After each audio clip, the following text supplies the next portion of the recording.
Hi friends, welcome to my channel. നിങ്ങൾ ആദ്യമായിട്ടാണ് എൻ്റെ ചാനൽ കാണുന്നതെങ്കിൽ സബ്സ്ക്രൈബ് ചെയ്യാൻ മറക്കരുത്. കൂടാതെ അടുത്തുള്ള പാട്ടുകൾ അപ്ലോഡ് ചെയ്യുമ്പോൾ അറിയുവാനായി ആ ബെല്ലൈക്കൺ കൂടി ഒന്ന് പ്രസ് ചെയ്തേക്കാം. അപ്പം നമുക്ക് കഥയിലേക്ക് കടക്കാം. ദ്രൗപദി ദർശം ഭാഗം 35. രചന ഫൗസിയ നൗഷാദ്.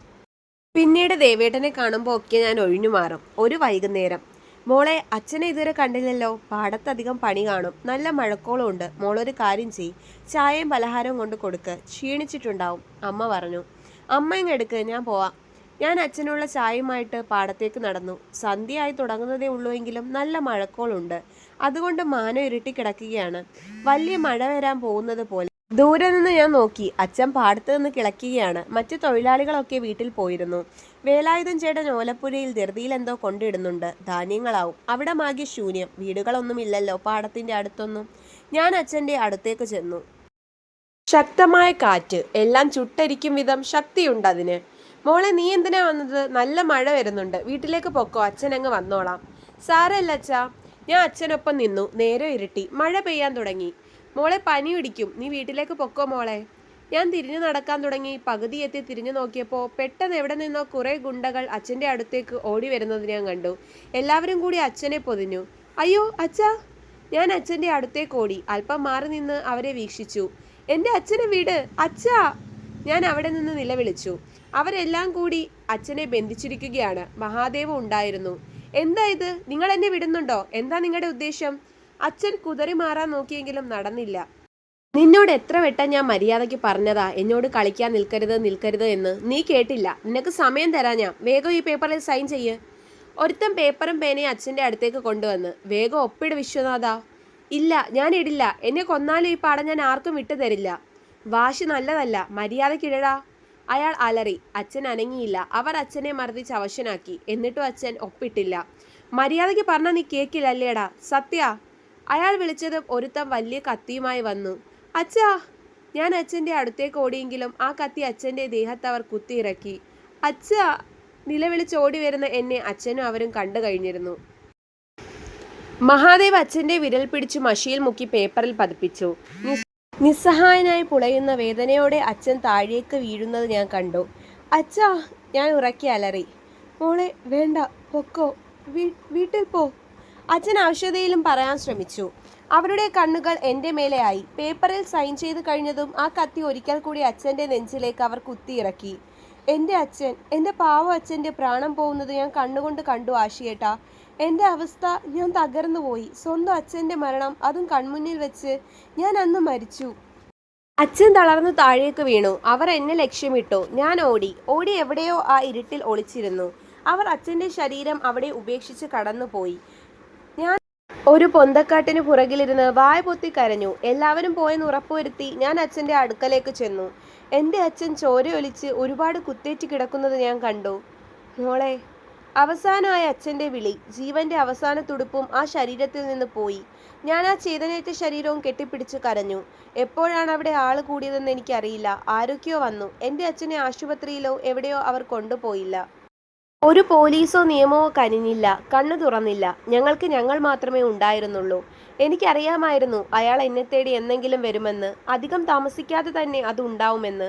ഓരോ രാത്രിയും ഭയന്ന് ഞങ്ങൾ കഴിഞ്ഞു. തകർന്നിരിക്കുന്ന അമ്മയോട് സത്യങ്ങളെല്ലാം ഞാൻ പറഞ്ഞിരുന്നു. എന്നെ കെട്ടിപ്പിടിച്ച് അമ്മ കരഞ്ഞു. പൊന്നുമോളെ, നമുക്കൊരു നീതിയും കിട്ടാൻ പോകുന്നില്ല. നിന്റെ അച്ഛൻ്റേതൊരു കൊലപാതകമാണെന്നും ഇവിടെയുള്ള എല്ലാവർക്കും അറിയാം. പക്ഷെ ഒരുത്തനും ശബ്ദിക്കാൻ പോകുന്നില്ല. മോളിത് പുറത്ത് ആരോടും പറയരുത്. പറഞ്ഞിട്ടും കാര്യമില്ല. എനിക്ക് നിന്നെ കൂടി നഷ്ടപ്പെടാൻ വയ്യ മോളെ. എന്ത് വേണമെന്ന് എനിക്കറിയില്ല. അങ്ങനെ ഒരു അവസ്ഥയായിരുന്നു എൻ്റേത്. അച്ഛൻ മരിച്ചു കുറച്ചു കഴിഞ്ഞില്ല. അതിനു മുന്നേ മാമൻ വീട്ടിൽ കയറിയിറങ്ങാൻ തുടങ്ങി. സഹതാപം അഭിനയിച്ച് പണമൊക്കെ വീട്ടിൽ നിന്ന് കൊണ്ടുപോയി. ഞങ്ങളുടെ പാടം മഹാദേവ് സ്വന്തമാക്കിയിരുന്നു. തൊഴിലാളികളെയൊക്കെ അയാൾ പറഞ്ഞു വിട്ടു.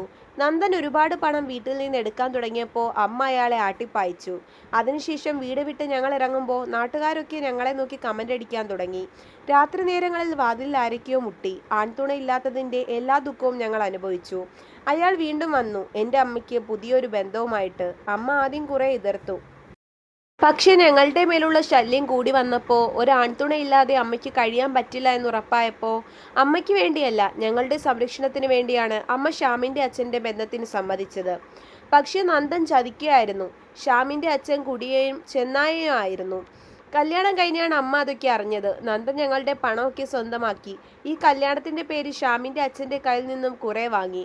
ഓരോ രാത്രിയും രണ്ടാനച്ഛനെ ഭയന്ന് ഞങ്ങൾ ഉറങ്ങി. വീടിന് പുറത്തായിരുന്നു അത്രനാൾ ചെന്നായെങ്കിൽ അന്നു മുതൽ അകത്തായിരുന്നു. കുറേ തവണ അയാൾ എന്നെ ആക്രമിക്കാൻ ശ്രമിച്ചു. കണ്ണൻ്റെ അനുഗ്രഹം കൊണ്ട് ഞാൻ എങ്ങനെയൊക്കെയോ രക്ഷപ്പെട്ടു.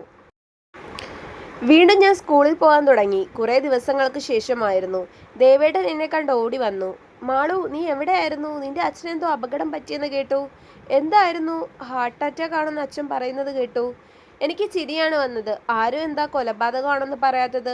അയാളെ പേടിച്ചിട്ടാവും അല്ലേ? ഞാൻ ഒഴിഞ്ഞു മാറാൻ നോക്കി. മാളു, നീ എന്തിനാ എന്നിൽ നിന്ന് ഓടി ഒളിക്കുന്നത്? ഞാൻ നിന്നോട് എന്ത് തെറ്റാ ചെയ്തത്? പ്ലീസ് എന്നെ ഒന്ന് പരിഗണിക്ക്. നിന്റെ അവസ്ഥ എനിക്ക് നന്നായിട്ട് അറിയാം മാളു. എൻ്റെ കണ്ണ് നിറഞ്ഞു. എന്താ, കരയുകയാണോ? അയ്യേ, ഇങ്ങ് വാ, പറയട്ടെ. ഞങ്ങൾ മാറിയിരുന്നു. മാളു, അന്ന് ഞാൻ നിനക്ക് തന്ന വാക്ക് നീ മറന്നോ? നിന്റെ ഒപ്പം ഞാനുണ്ട് മാളു, എന്നും എപ്പോഴും.